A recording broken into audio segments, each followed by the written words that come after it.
English, and I'm Andrea. So I wanted to give you another example for assignment 23 as I promised last week, and then I will give you an example for assignment 24. Just before I begin, I'm really excited because special guest Jane Antoniak will be visiting us next class on Wednesday, May 31st. So she'll be here on Wednesday, um, and I'm really excited that she will have been with us all year, and she'll be sharing her experience. She'll be reading another story that she wrote from when she was a teenager. So I'm really excited about Wednesday's class. But for now, today, another example for assignment 23, and actually two examples for assignment 24. Last class with assignment 23, I had shared a new example with you that I was really excited about, a true story uh, that we summarized together. So this example that I'm sharing with you right now is one that I shared earlier this year. So and even before now, I think this year in total I've shared three different examples. So you know, check back on the classes before if you need any help at all with assignment 23, and you can look at those examples, because every time that you look at a short story, you will have a different perspective, right? Everybody that reads a story will have their own perspective on what that story was about. So you can see here in this chart, I have actually three different topic sentences, three different concluding sentences, and then I have main points in the middle. So when you're thinking about writing a summary, what you're trying to explain is who and or what the whole story is all about. And that's what your topic sentence should focus on. It should be one sentence to explain the whole story without going into a lot of detail, because the detail goes in the middle. And then your concluding sentence, you can think of a concluding sentence as a reminder of what the whole story was about. So what I did earlier in the year is I went through a short story and I gave you three different possibilities for summarizing that story. And that's what I'm going to be going through right now. So what we're looking at right now is an outline, right? Obviously, in your workbook, there's an outline that you fill out. It looks a little bit different. There are lines that you fill in, but it's the same idea. You fill in a topic sentence, and then you, in point form, you put the main points, and then you fill in a concluding sentence. So I'm doing the same thing here. I'm just using a chart so that you can compare the different perspectives that you might have had when reading the story. So again, I just want to stress that when you're summarizing a short story, you'll have your own perspective. You'll have your own opinion on what that story was about. And as long as you state what that story was about, and you explain that clearly, then it's fine. I mean, when I've been marking assignment 23 throughout the year, there have been lots of different ways that people have explained what the story is about, right? So here's one way. All right, so and the thing about your topic sentence with a short story is you want to use the title of the story in your sentence.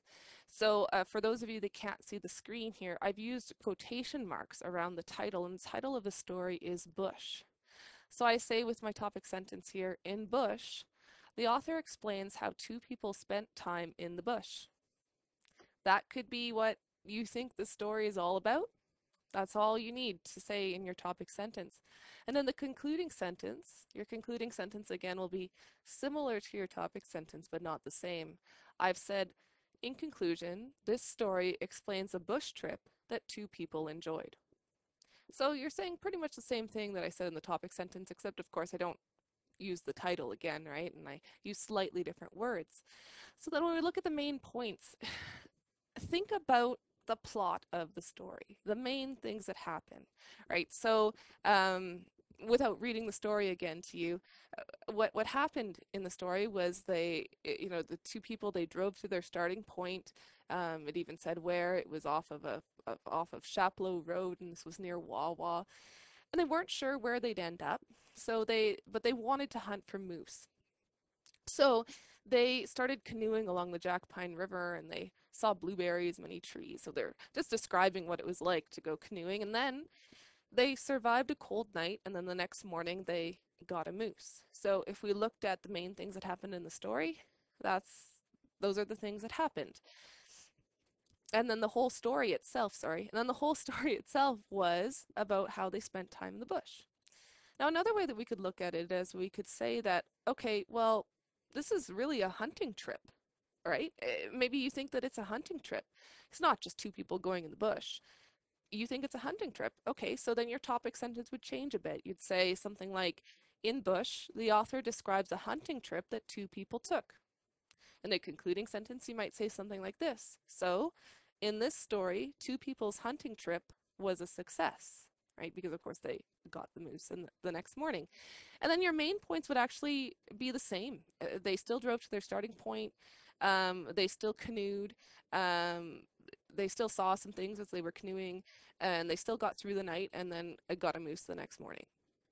Now, the third option here would be kind of if you sort of looked at the story as being like a metaphor when one thing stands for another. So the hunting trip represents people's love of the bush sort of idea, right? So maybe you say something like this. In Bush, the author uses a hunting trip as an example of how people can be reminded of their love of nature. So you read the story and maybe while you were reading it, you thought, oh, I want to get out into the bush. This is really encouraging me to get out into the bush. And then you thought about all the things that were shared in the story and you think, yeah, all of these things remind me of how much I love nature. And if that's your perspective, then to you, that's what the whole story is about. So your topic sentence again could be something like this. In Bush, the author uses a hunting trip as an example of how people can be reminded of their love of nature. And then a concluding sentence, so similar but not the same, could be something like this. Thus, this story explains how a hunting trip can remind people how much they enjoy being with nature. Now, another strategy would be, right, if you're trying to think of the main points, especially in a short story, a useful strategy is to think about the beginning of the story, to think about the middle of the story, and to think of the end of the story. And I've just underlined the words beginning, middle, and end here in my chart.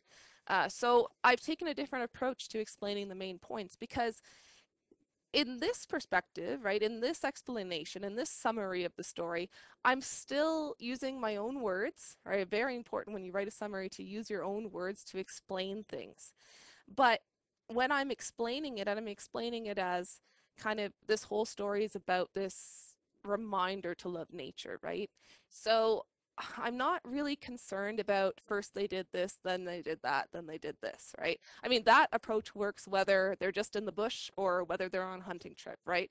But in this approach, I'm trying to think of something from the beginning of the story that reminded me of a love of nature, something in the middle of the story that reminded me of a love of nature, and then something at the end of the story that reminded me of a love of nature. So at the beginning, while they're driving, the narrator shares how much she loves the bush and how she's excited about portaging and camping. In the middle, while they're finding a place to camp, the narrator expresses how amazing the bush is. I think she lies down on a rock. I don't remember exactly.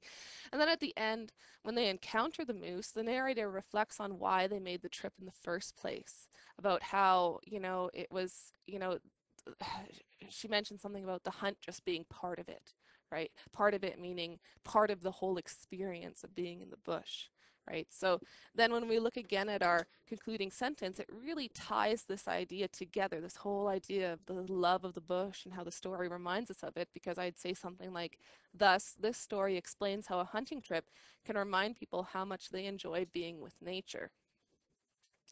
All right, so hopefully find that chart useful. Kind of shows you some different approaches. Now, I just wanted to read through just a couple of full summary paragraphs, just to explain what that would look like if you were writing a short story summary. So here's one, and this is just the first of three possibilities. Right, so I'll just read this off. In Bush, the author explains how two people spent time in the bush. To start off with, they drove to their starting point, which was off of Chapleau Road near Wawa. They were not sure where they would end up. Their main purpose for the trip was to hunt for moose. While canoeing along the Jack Pine River, they saw blueberries in many trees. That night, they survived the cold weather. Early the next morning, they continued canoeing. Soon after, they saw a moose, and the hunter was able to shoot it.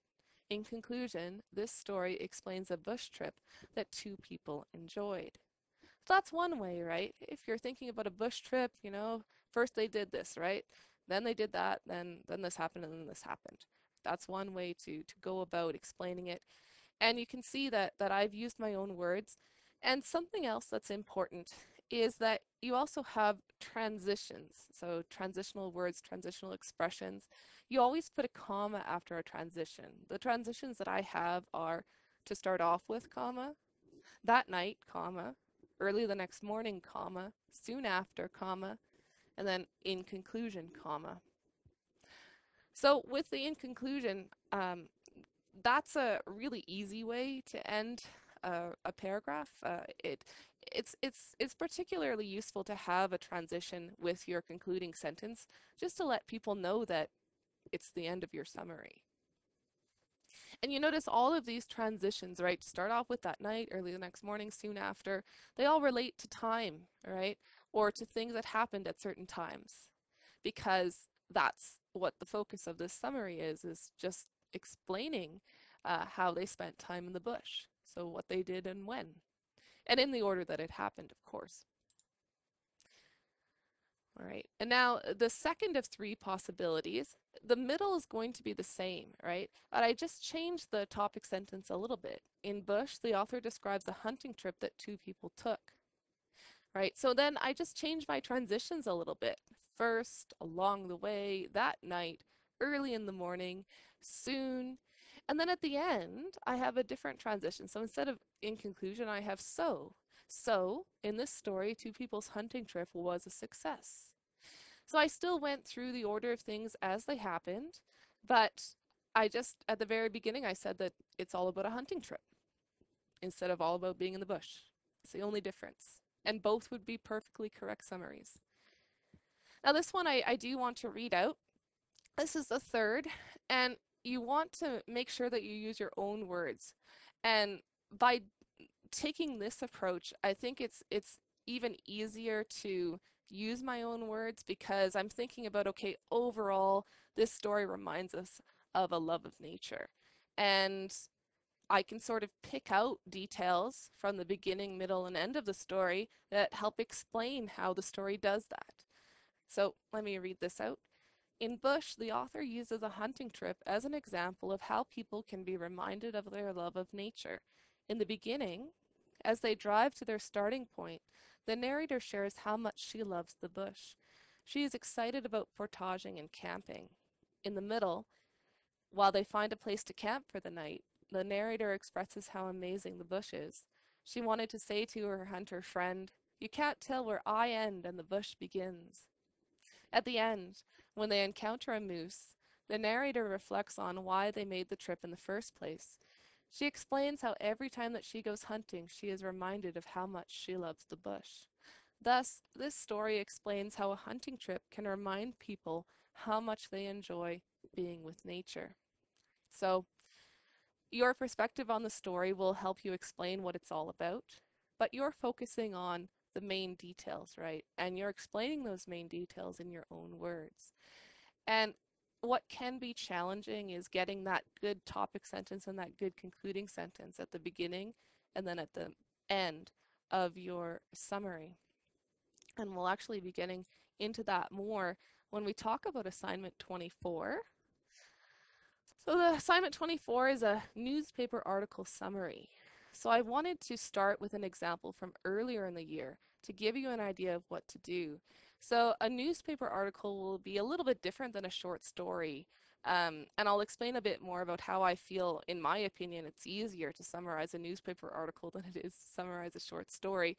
But, you might feel differently, and that's okay too. But I'll explain why I think it's a little bit easier. So, this is why I think. So a newspaper article, the thing about a newspaper article is that it's always going to be informing the reader about something that is newsworthy, right?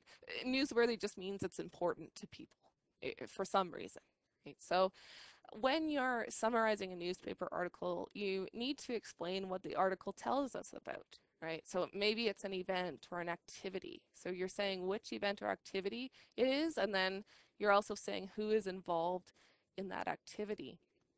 So with this example, it's all about a 4 days of training and then the participants that were part of that, excuse me, part of that training. So there were people that participated in 4 days of training, and they they learned from that experience. So what is the article telling us about? Well, it's telling us about this 4 days of training and what the participants learned. Right? And so as long as you know that the purpose of a newspaper article is to tell us about something or to inform us about something, that can really help you when you're writing a topic sentence. So this is my example. And again, I'm not reading the article. I'm just going to show you how I created the summary for it. In the article, Junior Canadian Rangers train at Fort William Historical Park. The author tells us about who participated in a 4-day training program and what they learned. And then my concluding sentence, which will be similar but not quite the same, I said, in conclusion, the article explains how participants can learn important skills and knowledge by participating in ranger training. So you see how I use slightly different words. I use the words ranger training instead of the specifics on the program, right? Because the program itself, the training program, was part of ranger training. So that's how it can work that way. And another reason I wanted to share a new example with you today is because I found that this article that I shared an example for, it'll definitely help you with your assignment. But I also wanted to give you another example that I think, well, it might even, you could always look back and you could look at it next year too, because, my class notes are always out there, and I just think it's good to show you a different type of article. So this article mentioned an event, and then it went into what happened at that event.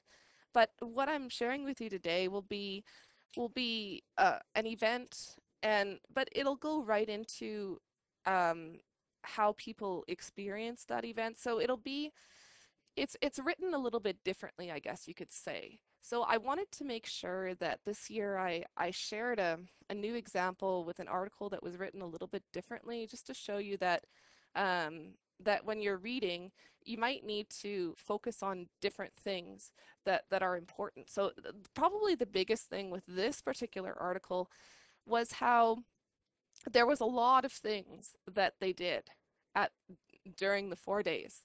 And at one point in the middle of the article, uh, there was a really long paragraph with a lot of information, and you kind of had to pick a few things. You couldn't sort of choose any one thing, right?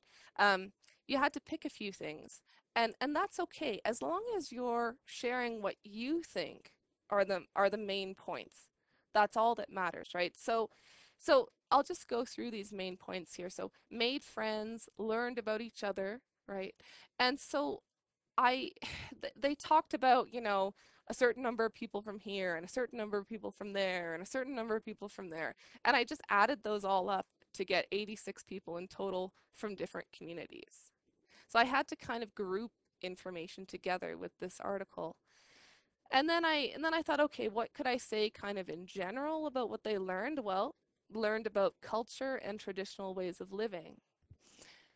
And then rather than listing every single activity that they did, I gave some examples of activities with wigwam sessions, crafts, storytelling, history, dancing, and ethnobotany. And then just at the very end, just a point that was mentioned was that junior Canadian Rangers can become Canadian Rangers at 18 years old. So let me show you what this looks like all put together. In the article, Junior Canadian Rangers train at Fort William Historical Park, the author tells us about who participated in a 4-day training program and what they learned. According to one participant, the best part of the program was getting to make friends. In total, there were about 86 people who took part, and they were all from 6 Hudson Bay, James Bay, and Mattawa First Nations communities. Participants learned about each other's cultures, and they also learned about traditional ways of living. For example, some activities included wigwam sessions, crafts, storytelling, history, dancing, and ethnobotany. The program also encourages junior rangers to become Canadian Rangers when they are old enough. Junior Canadian Rangers can fill out forms to join the Canadian Rangers when they are 18 years old.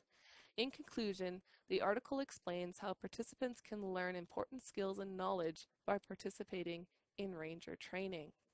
So you might have an article that's similar to this, right? Where there's some kind of program that people are participating in and they learn a whole bunch of things. Or you might have something a little bit different. And I suppose this is kind of similar, but it's a little bit different. Um, and I chose this because there were a lot of experiences that were shared with this, right? And the title of this article is called Saul Williams Hosts Art Workshop at DFC, Dennis Franklin Cromartie. So um, there's actually a lot of individual testimony, meaning, an individual student was interviewed and they talked about their experience. And I guess the biggest thing with this is that's part of the article, and and you need to include it in your summary somehow. But what do you do when there's so many, there's so many different things that people are said? How do you decide what to put in your summary? So I hope to demonstrate that to you today, what you can do. Um, and it's really just about looking at the sort of thing that is said overall or most often. All right, so what I'm going to do here is I'm going to read through the article, and while I'm reading, I'm going to put boxes and lines under certain things. And then later, when I'm ready to share an example of a final summary, I'll explain why I've put boxes around certain things and why I've underlined certain things for you.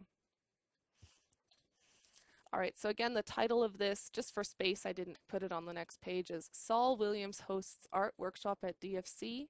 That's from Wawate News, March 15th, 2017. And this is by Rick Garrick at Wawate News. Fort Severn's Kristen Kustachin created 3 pieces of artwork during woodland artist Saul Williams' 3-day painting workshop at Dennis Franklin Cromartie First Nations High School. Before I continue, I'm going to put a box around a little bit of information here. It was a beautiful thing to see. A bunch of talented artists coming together to paint with a famous artist, Kustachin says. It was something to experience once in a lifetime. Kustachin says the students painted with Williams from morning to dismissal. Some of the students kept painting with Williams until 5 or 6 p.m. I think I'll underline that a little bit. That's a long time to be painting, to stay afterwards. It was new, something to experience, Kustachin says. I had to choose between fishing or painting. I have a passion for painting, so I chose painting. Kustachin dedicated one of her paintings to her sister. And that middle one over there.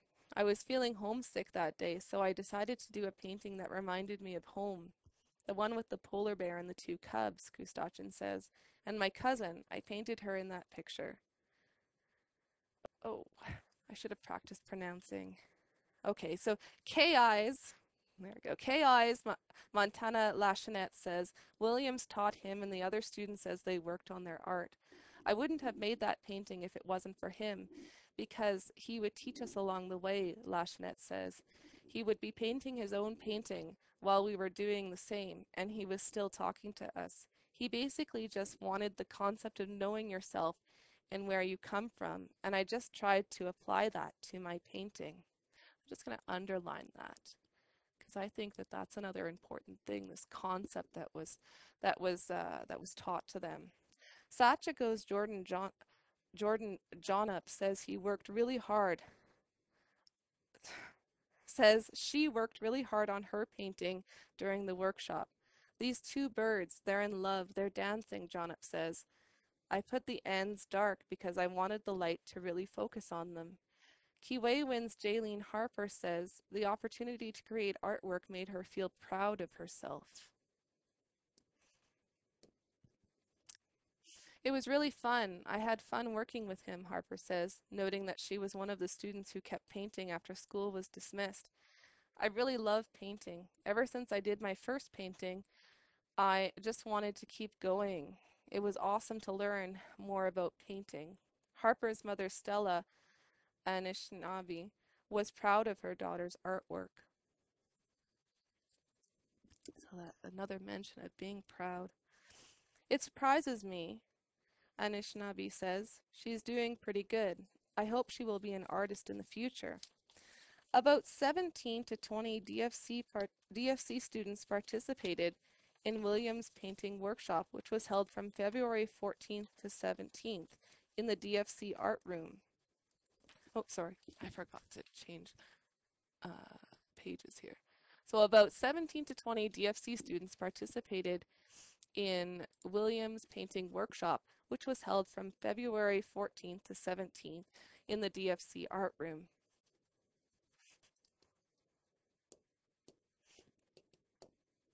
The students unveiled their artwork to the public on February 18th.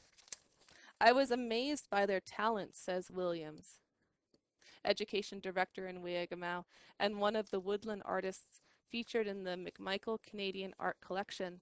They have a lot of talent and a lot of dreams. Williams was also amazed by the variety of art styles that the students had. Almost every student has their own way of working with paint, Williams says. DFC principal Sharon Andrkonib says it was an honor to have Williams share his knowledge with the students. He's such an amazing artist, Andrkonib says. We really want to focus on bringing local artists from the northern areas into our school. Our students need to see these role models. And it's inspirational seeing the students work with such commitment. DFC art teacher Greg Chomut appreciated the opportunity to work with Williams. It was amazing having a legend like Saul here, Chomut says. He's such a generous person and such a great storyteller.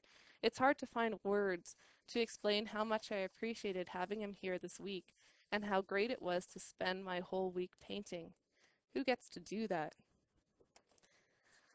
So you can see there's a little picture here with a little caption. It's a picture showing some students painting, and you can see Saul Williams is also working on his painting. And we just have a caption that I'll read out to you. Wapakika's Miranda Brown works on a large painting along with woodland artist Saul Williams and another Dennis Franklin Cromartie First Nations high school student during Williams' 3-day painting workshop at the Thunder Bay-based school. It's a nice picture to show what they were working on. So before I continue on to my summary, let me just explain what I've done here, why I've underlined things and why I've put boxes around things.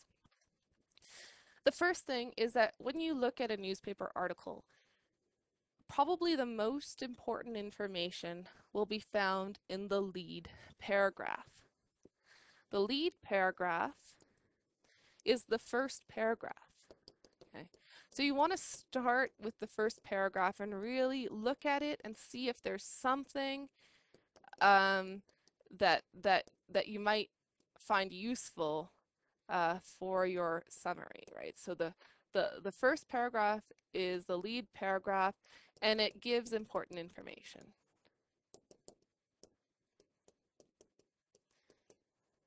All right. And in the notes after class, this will be easier to read. So it gives us important information. So it tells us who, right? We have Saul Williams, and it tells us what? A 3-day painting workshop. So we know who, and we know what, just from this lead paragraph. Now later on, it's mentioned again, kind of towards the middle. But in terms of thinking of a topic sentence, really, we just need to know who and what to explain what the whole article is all about. So we've found everything that we need in this lead paragraph. And then what I've done is I actually had to be honest, I had to read this article, oh, at least twice. This is my third time reading it now. I had to read it a couple of times to sort of figure out what I think is the most important bit of information. Because basically what's happening here is the whole article is about this workshop that was led by Saul Williams. That's what the whole thing is about. And it's about how the students benefited from it. And then in the middle, the way that it's organized is it starts off with 4 students sharing their experience. And then after that's done, then we have Saul Williams saying something about his experience. And then it finishes with the principal and the art teacher also sharing their feelings on the experience. So we have students, and then we have Saul Williams, and then we have the staff, right? Or you could say the principal and the teacher, art teacher. So that's what I was trying to do when I was underlining things here. And so rather than give you a list of the 4 students and where they were from, I just thought about what they were saying and how that might have applied to all of the students. Because remember, and I underlined this down here, that that we have about 17 to 20 DFC students in total. So they only interviewed 4 students, and actually one mother they interviewed, one of the students' mothers as well. But only 4 of them talked to the media about it, right? So one of the biggest things here was this first point by one of the students that some of the students kept painting with Williams until 5 or 6 p.m. So that fact that they were there all day, that's really important information. And then another piece of important information is just what Williams was trying to express to the students. So just so that everyone understands, what happened is that Saul Williams was painting at the same time as the other students were painting. So they were all painting together, and then Williams would just talk to the students. And when he talked to them, one of the things that he talked to them about was what I've underlined here was the concept of knowing yourself and where you come from, right? And this student just explained how was it a she? It was a beautiful thing. I think it was a she. I think. Yeah, so the female student here, she just said how she tried to apply that, right? That concept of knowing herself and where she comes from. She tried to apply that to her painting. So that was sort of this overall concept that Saul Williams was trying to get across during the course of the workshop. And then another student talked about how the opportunity to create made her proud of herself. And not only she was proud of herself, but her mother was proud of her too. So this feeling of pride and this enjoyment of being able to create and then being proud of that, that's another part that was important. So if we think about the student experience as a whole, and we say that, there were people that stayed late, there were people that embraced the concept of knowing themselves and where they're from, and there were people that were proud of their work. Those are important things that were part of the student experience and how it benefited them. And then, of course, we have Saul Williams, who talks about what he was impressed with. And this also actually benefits the students too, right? If you think about how he was amazed at their talent and their variety of art styles and the way that almost all of them had their own way of working with paint, right? So that really, he was really encouraging to them, and they benefited from having him there and then expressing that to them as they were working on art together. It's such a nice article. And then the principal kind of um, explains this a little bit more when he says our students need to see these role models, right? And then the art teacher is just really grateful about how generous Saul Williams is and what a great storyteller he is. I wish I had been there. I can only imagine what it would have been like for those students to have him there and to be creating art together. And so anyway, I basically on this page, I underline those important things, right? What Williams said about student talent, variety of art styles, ways of, unique ways of working with paint. And then what the principal said about having a role model, and what the art teacher said about Saul Williams being a generous person and a great storyteller. So, it can be tricky sometimes to pick out the important points, but probably the biggest piece of advice that I could give you is when you're reading an article and a lot of people are being interviewed, try to group those people together, right? So instead of listing every single student one at a time, I said students in general, right?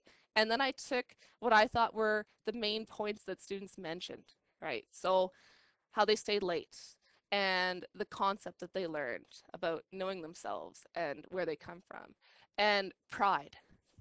And then looking at what Saul Williams had to say about talent, variety of art styles, ways of working with paint, and then what the principal said about them being role models, and what the art teacher said about Saul Williams' generosity and storytelling. And this took a while, right? I had to read through several times before I came up with those important points. So one strategy, I know that in front of me, I have a topic sentence on the left, a concluding sentence on the right, and main points in the middle. But one strategy is to do the main points first. So um, I'll present these main points to you first, and then we'll go back and we'll do the topic and concluding sentences. So the main points in the middle here, it was a rare opportunity for 17 to 20 students, and 4 shared their experiences. And this is just point form, right? So if you're talking about the outline that you fill out, then you don't need to use full sentences. You're just using point form. So if we're talking about students, right? So in all there were 17 to 20 students that were part of the workshop, but there were 4 that shared their experiences. So students stayed all day, they worked hard, they had the opportunity to create, which generated pride, and then they talked about knowing yourself and where you come from. Saul Williams also enjoyed being there. He talked about talent and variety and unique approaches. And then the staff appreciated the visit, talked about the importance of a role model. That's what the principal said. And they talked about Saul Williams' generosity and storytelling, that appreciation for that. That's what the art teacher had to say. So when we look at the topic sentence, the biggest thing to remember is we don't want to get too detailed, right? In the middle with our main points, that's where all the detail is. And we want to make sure that we're explaining those details in our own words. And when you see the final paragraph, you'll see an example of how to do that. But when you talk about a topic sentence and a concluding sentence, you just want to think about overall, what is this article about? And remember, I showed you how you can look at the lead paragraph, the very first paragraph, to find the most important information. And I circled Saul Williams' name and I underlined the fact that it is a 3-day event. And then what I had to do after that is I had to go a little deeper and I had to read the whole article a couple of times before I realized that really it's about what the students got out of him being there, right? That was the whole point of that article, was to share, how students benefited from this 3-day event. Now, one of the other strategies that I did here is, the title of the article says a lot about what the article is about already, so I don't need to repeat that. Let me read what I mean. So the title of the article is Saul Williams Hosts Art Workshop at DFC. That's the title of the article. So if you could see my screen right now, you would see that I have quotation marks around those words, around the title of the article. Let me read out my full topic sentence. In Saul Williams hosts art workshop at DFC, we learn about the benefits of a 3-day event that was led by the famous artist. Right? So that that's our topic sentence. 3-day event is fine. I could have said 3-day art workshop. 3-day event is fine.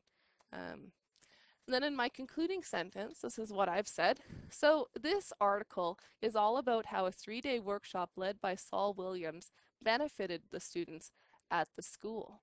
Right? So one of the reasons why I just had to say event in my topic sentence is because the title says that it's a workshop, right? Saul Williams hosts art workshop at DFC. So 3-day event was fine. That explained it very well. So then when we go back to our main points, we we get all about how it benefited those students. So this is what I've come up with at the end, and I have my topic sentence in red. So very important is that you always want to have a topic sentence. Right? In this course, every paragraph that you're writing needs to have a topic sentence. I'm just underlining it once for you here. And every paragraph that you write needs to have a concluding sentence. So I'm underlining this concluding sentence twice here, just to show you that your topic sentence will be at the beginning and your concluding sentence will be at the end.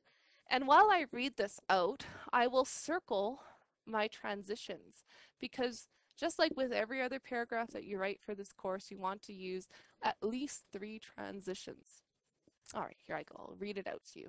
In Saul Williams hosts art workshop at DFC, we learn about the benefits of a 3-day event that was led by the famous artist. 17 to 20 DFC students participated in the workshop, and 4 of those students shared a bit of their experience. Due to this rare opportunity, sorry, I'm just circling this. Due to this rare opportunity, some students even stayed late to keep painting, and they were very proud of their work. In particular, students were encouraged to know themselves and where they came from, as this was a main concept that Williams expressed while talking to students. Williams was also impressed with the talent, variety, and unique approaches that he witnessed. Finally, the staff at DFC appreciated Williams's visit as well. The principal described the importance of having Saul Williams as a role model, while the art teacher was struck by Williams's generosity and storytelling. So, this article is all about how a 3-day workshop led by Saul Williams benefited the students at the school. That took a while to get to that point, right? And that's why I encourage anyone, if you're having difficulty with assignment 23 or assignment 24, sometimes just chatting about it can be the most helpful thing. So, feel free to give me a call if you prefer to work on it that way. We can talk about the article, and you can tell me what you think it's about, and tell me what you think you would write for a topic sentence, and I can give you some feedback, right? So for my transitions, I have due to this rare opportunity, comma. You could have a longer transition, you could have a shorter transition. Here's a shorter one, in particular, comma, right? Like a particular example that was mentioned by the students, or examples, right? Finally, that's sort of a way of saying, the last thing that was mentioned in the article, kind of thing. And then with my concluding sentence, I have, so this article is all about how a 3-day workshop led by Saul Williams benefited the students at the school. I could have said in conclusion, I could have said thus, I could have said therefore. There's a lot of ways I could have ended it. I just chose so. It's fine. It's like a reminder of what the article is about, right? Right, so hopefully that's helpful, and hopefully I've given you some strategies for what to do when you have a lot of information, and how you can group that together to help you write your summary, right?